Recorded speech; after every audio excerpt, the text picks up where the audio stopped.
Bonjour et bienvenue sur les Vitamines du Royaume pour cette 4e vidéo sur la série Les Vérités Bibliques. Aujourd'hui, nous allons être bénis, mais le thème est un thème très important.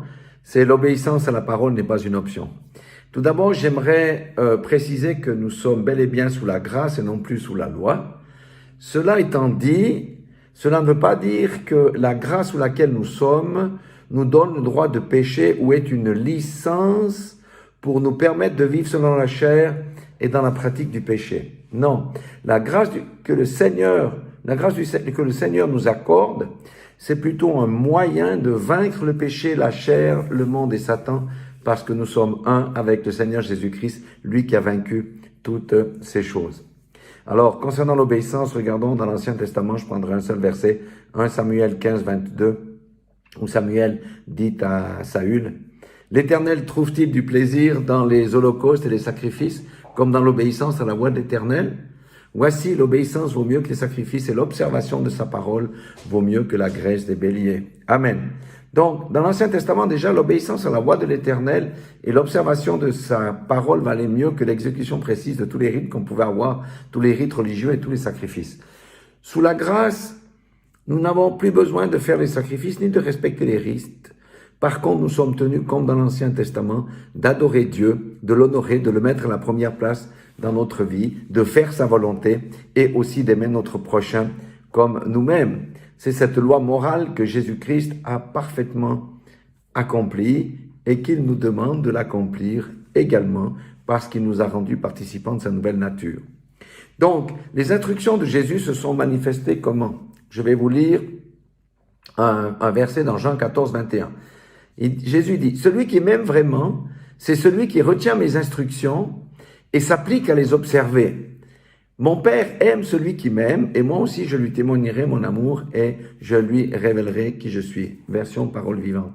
Ici, nous comprenons que celui qui retient les instructions et qui les applique, c'est celui qui aime Dieu et qui aime Jésus. Et celui qui aime Jésus, Dieu l'aime aussi. Donc, les instructions de Jésus se sont manifestées concrètement de deux manières. La première, c'est ses enseignements, et la deuxième, c'est son comportement, ses attitudes dans la vie, ou vice-versa, ça n'a pas d'importance. Et lui, voyez-vous, il nous demande de les pratiquer. Je vous laisse juge. Quelqu'un qui dit qu'il connaît le Seigneur, mais qui refuse de mettre en pratique les instructions, de marcher dans les mêmes voies que Jésus-Christ, peut-il être agréé de Dieu? Par exemple, si quelqu'un meurt le cœur plein de rancune, d'amertume, et de non-pardon, ses péchés pourront-ils lui être pardonnés alors qu'il se trouve en pleine contravention par rapport aux enseignements de Jésus et notamment du Notre Père, la prière sacerdotale? Non, c'est une désobéissance à la parole. Regardez ce que Jésus continue à dire au chapitre 14, 23, il répondait à quelqu'un qui lui a posé une question, « Si quelqu'un m'aime, il mettra en pratique ce que j'ai dit. Ainsi, mon Père aussi l'aimera, nous viendrons tous deux vers lui et nous établirons notre demeure chez lui. » Alléluia. Si quelqu'un m'aime, si tu dis que tu aimes le Seigneur, et qu'est-ce que tu dois faire dans ta vie? Tu mets en pratique ses enseignements et tu marches dans ses voies. Amen. Alléluia. À nouveau, quelqu'un sous le couvert de la grâce vit dans la désobéissance ou la pratique du péché. Son temple est-il toujours le centre du Saint-Esprit? Point d'interrogation. Sera-t-il encore la demeure du Père et du Fils? Je vous laisse juge. Voici pour terminer quelques paroles terribles de Jésus qui devrait inciter quelqu'un ou nous inciter à nous agenouiller, à nous laisser briser le cou endurci que nous avons et à nous repentir sincèrement. Voyez, c'est Jésus qui parle, c'est pas la théologie des hommes, l'interprétation des hommes ou les révélations fausses des hommes. Luc 6, 45. Parole déclare ceci. « L'homme qui est bon fait le bien, car il puise dans le trésor des bonnes dispositions qui sont en réserve dans son cœur. Celui qui est mauvais tire le mal de son fond de méchanceté, car ce qui jaillit de ses lèvres n'est que l'expression de ce qui remplit le cœur et qui déborde de son trop-plein. » Verset 46. « Pourquoi m'appelez-vous Seigneur, Seigneur, alors que vous ne faites pas ce que je vous commande? » Vous pensez que la personne là va être agréée du Seigneur quand il va se retrouver dans le trône du jugement? C'est pas parce qu'il a récité sa prière il y a 40 ans que... Vous voyez ce que je veux dire? 2 Timothée 2, 19 nous dit ceci. « Dieu a pourtant lui-même posé les fondations de son édifice, et elle reste inébranlable. Ce que Jésus a posé, on ne peut pas le changer. Hein? Portant de part et d'autre les fondations en guise de sceau, les inscriptions suivantes. Le Seigneur connaît ceux qui lui appartiennent et qu'il se détourne du mal celui qui affirme appartenir au Seigneur.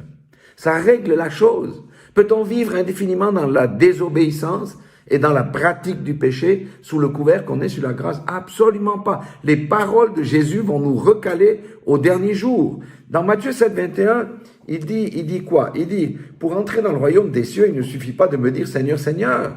Il faut accomplir la volonté de mon Père céleste. Et comment on accomplit la volonté du Père céleste? En obéissant. Hein, parce qu'au jour du jugement, nombreux sont ceux qui me diront, Seigneur, Seigneur, nous avons annoncé le message de Dieu en ton nom, nous avons chassé les démons en ton nom, nous avons fait beaucoup de miracles en ton nom, n'est-ce pas? Et cependant, il me faudra leur déclarer formellement, je ne vous ai jamais connu, vos actes sont mauvais, ils sont contraires à la loi de Dieu, allez-vous-en. Et voyez, Apocalypse 20, 15, met le sceau à tout ce qui vient de dire, quiconque ne fut pas trouvé écrit dans le livre de vie fut jeté dans les temps de feu. Ceux qui vivent, je vous pose la question, ceux qui vivent dans la désobéissance chronique à la parole de Dieu, à notre Seigneur, à sa parole, à ses instructions qu'ils reçoivent, peuvent-ils être inscrits dans le livre de vie? Non, vous savez que la Bible dit qu'on peut être effacé du livre de vie.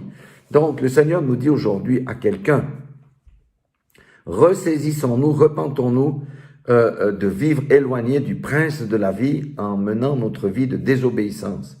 Donc, repentons-nous et menons une vie d'obéissance et de soumission à notre Seigneur, le Dieu tout-puissant, et tout ira bien pour nous. Voilà pour cette vidéo qui est un peu plus longue que celle d'habitude. Mais voyez, l'obéissance vaut mieux que les sacrifices. Et il suffit pas juste de confesser dans la bouche, Seigneur, Seigneur, il faut que nos actes aillent avec. Et si quelqu'un est réellement sauvé, la manifestation du salut va se démontrer concrètement par son obéissance à la parole de Dieu. Soyez tous bénis dans le nom puissant de Jésus-Christ, que Dieu vous garde, que Dieu parle à votre cœur et aussi qu'il puisse briser les forteresses qui enferment quelques-uns dans des faux raisonnements. Soyez tous bénis au nom de Jésus. Amen.